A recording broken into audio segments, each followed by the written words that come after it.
by you. I'll be your everything, your blue sky. I go to war, fight. Damn right. Even when I've left, I do right by you. Welcome back to The Professional Stepdad. I am your host, Frank Zavala. Thank you very much for joining me. This is episode 118, Thursday Q&A, where I take questions that I find online or that were sent to me, people that are asking for advice, whether they're stepmoms or stepdads.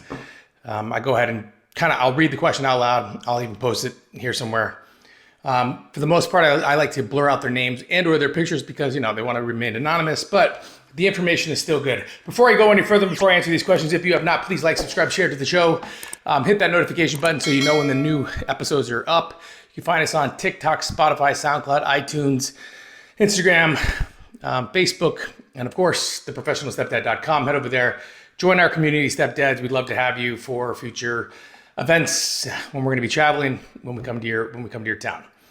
Anyway. So questions today. I got 4 different questions, a couple stepmoms, I think one stepdad. So we're just going to start out. Question number 1. It's hard. The ex-wife tries to control everything, and my partner has expectations of me to fill a mother role and love the stepkids unconditionally, which is unrealistic. The youngest stepson is 4, so imagine the depression when you realize if you stay, it's 14 more years of constant battling. Any insight? Okay, so let's take a look at the question for what it is, right? The ex-wife tries to control everything. So bio-mom is trying to control everything. The dad and your partner has certain expectations of you to love the kids unconditionally. And you're having a little bit of trouble with this because, first of all, you're looking at this from a horrible direction. Meaning, you can't look at it like imagine 14 more years of this is a constant battle. It's going to always be a constant battle. Even if they were your own kids, it would be a constant battle. When it comes to parenting and when it comes to raising young adults, when it comes to setting standards and routines and habits, when it comes to implementing your values within the kids and within your family, it doesn't matter if they're stepkids or they're bio kids. At the end of the day, it's going to be, how are you running your house? How are you handling the things that happen within the 4 walls of your home? And you can't look at this as some sort of a depressional, I can't imagine 14 more years of this and it's going to be a constant battle and you're almost giving up. I feel like in this question, you're wanting me to say, it's okay to give up and walk away, which is not. At the end of the day, you can't control a negative bio parent. It will never happen. They have certain rights. They have certain ways that they're going to do things that have nothing to do with you, but for most step parents, take it personally. You can't. You just can't. So when your partner wants you to love the kids unconditionally, I think what he means by that, and I think the way you got to look at this is building trust and earning trust with the kids while you establish your footprint within the home will eventually lead to unconditional love. People aren't going to love you right off the bat, especially the kids. Right? They're not going to love you. For the most part, they're going to be like, why the fuck are you here? You're not mom, you're not dad, and they're going to make you feel so uncomfortable. See, here's the thing. What they don't tell you before you become a step parent is that the kids are going to test you at every turn. Your job is to not react or respond in a negative way that will further solidify what they have in their head, which is you don't belong here. You do belong there. You're there for a reason, but you can't look at it like some sort of 14-year battle. I mean, it's almost, you're painting this picture and you're gonna quit before you even start because you're going to stress yourself out.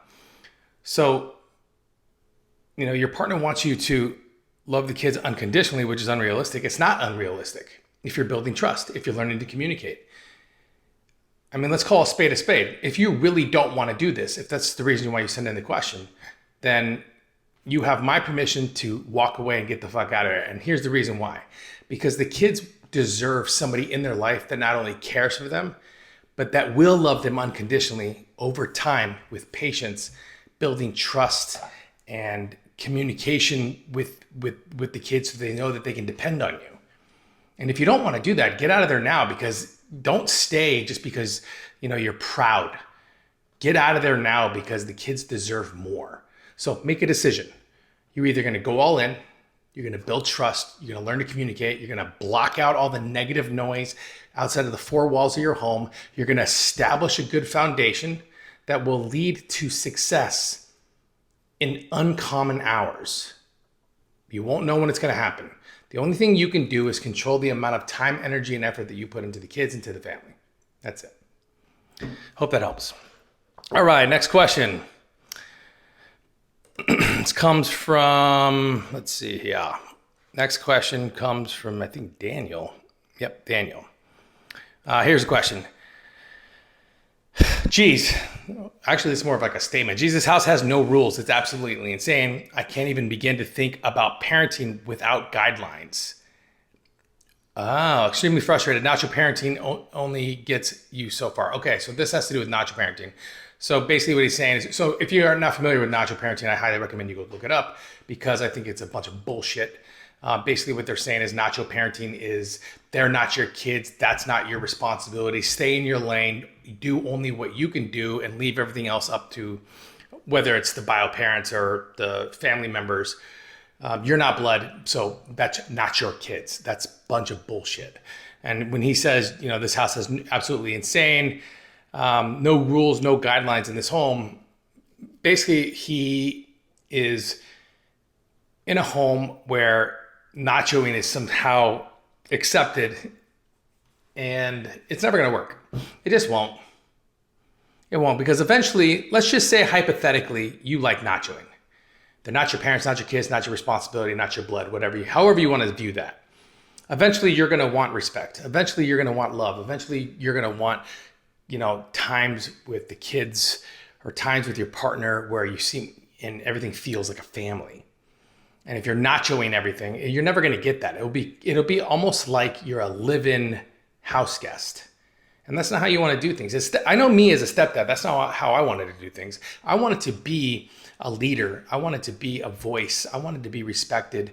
I wanted to be loved within my home. And I knew that in order for me to get there, not only did I have to take responsibility for my actions within the home, but I had to see the kids not as some outside entity, meaning because they're not my blood, they're not my problem. I had to see them as, I'm raising kids, I'm raising young adults, I'm teaching them the value of love and respect and honesty and trust.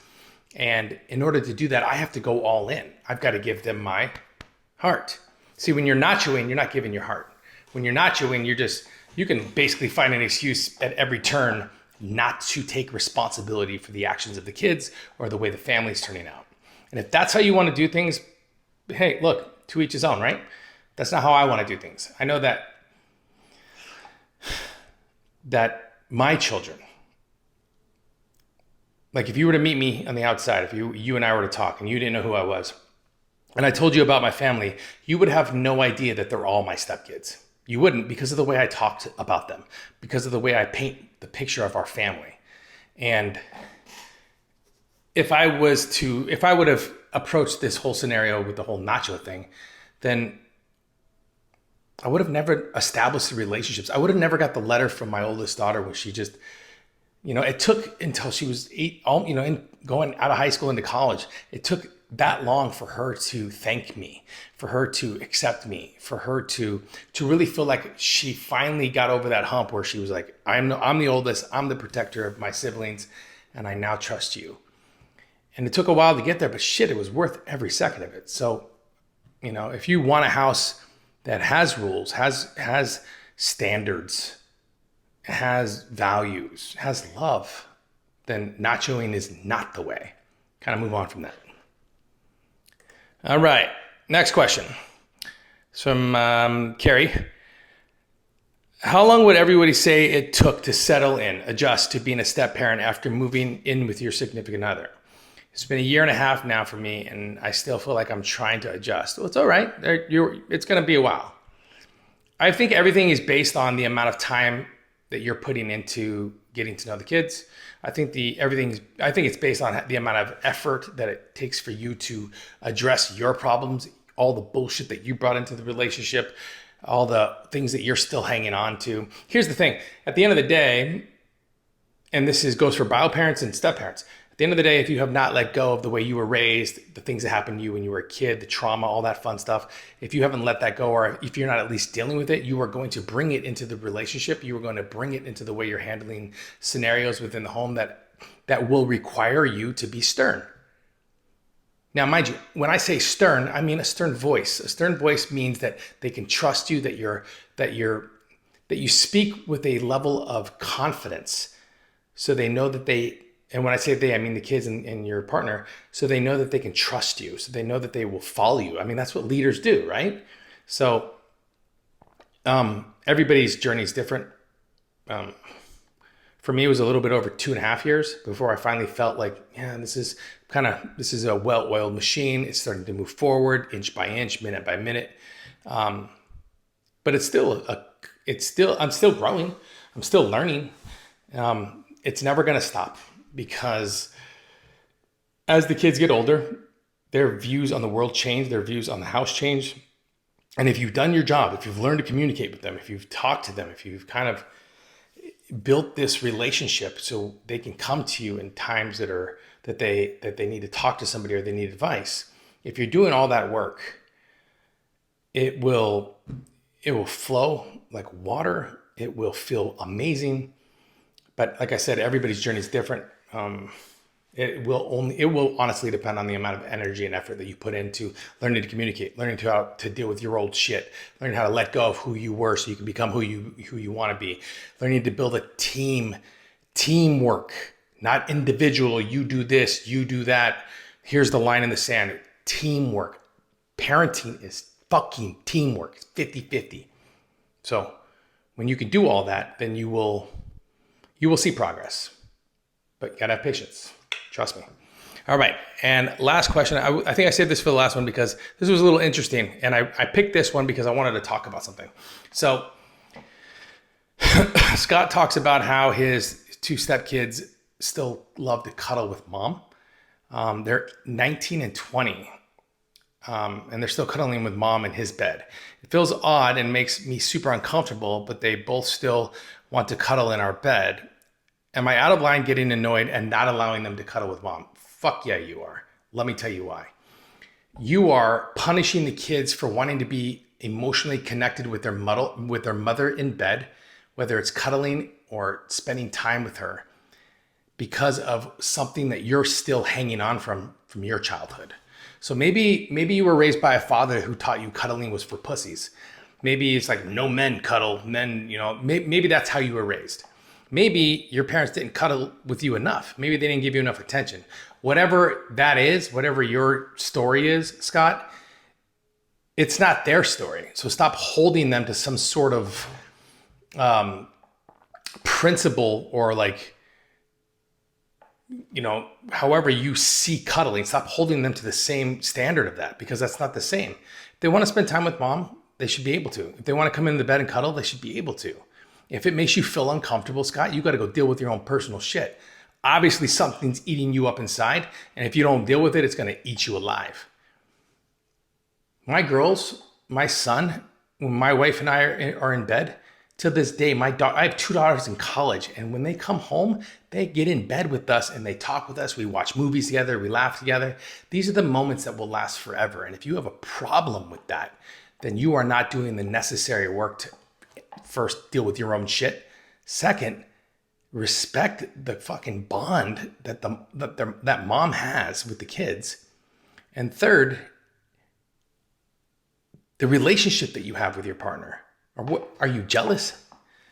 Do you feel like they're taking time away that you could be? I mean, maybe, and this is going to be maybe it's a little bit far right here, but Scott, maybe you're not spending enough time with your partner. Maybe you're not spending enough time with your wife. Maybe you're not giving her the attention that she needs, that she values, that she earned. Maybe you're not doing that. Maybe you have a problem because you have no fucking idea what her love language is. Shit, do you know what your love language is? What are the kids' love language? But maybe you're not doing the necessary work and you feel guilty. So therefore, you're fucking taking it out on kids that you don't need to. So I highly recommend you go deal with your own personal shit, man. Because let me just tell you, when you deal with it and you let it go and you let that into your heart, you'll quickly realize that cuddling or time in, when they come into your room, you'll miss it. Man, like I said, I have 2 kids in college now. I have 3 kids left here. And I miss every second that they're not here. Like, I seriously do. I used to get annoyed too. Like, I just want to spend time with mom. Why is everybody fucking coming here? But when you break it down for what it is, man, I love that they're comfortable enough to come into the room and to talk with us, share what happened in their day, just spend time. I'm so grateful that I am aware of that.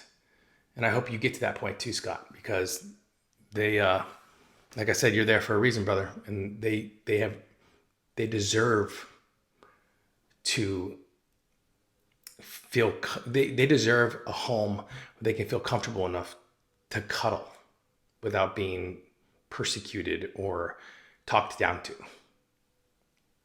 All right, guys, this is episode 118 of the Professional Stepdad Show. If you have not, please like, subscribe, share the show, hit that notification button, share, helps with the algorithm. Head over to the website, theprofessionalstepdad.com. Stepdads, put your information in there. We'd love to hear. We just join our mailing list. I mean, there's not really much to it yet, but there will be, and I want you to be a part of it. I don't want you to miss out. Stepdad, never forget, you're valued, needed, and wanted. You deserve everything that's coming to you when it comes to the amount of work that you're putting in to be the very best leader, father, mentor, and stepdad that you could possibly be. And I'm proud of you for it. All right, guys, till next time. Talk to you soon.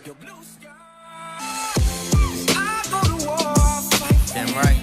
Even when I've left, I do right by you. I'll be your everything. Your blue sky. Quiet on the set, please. Thank you, everybody.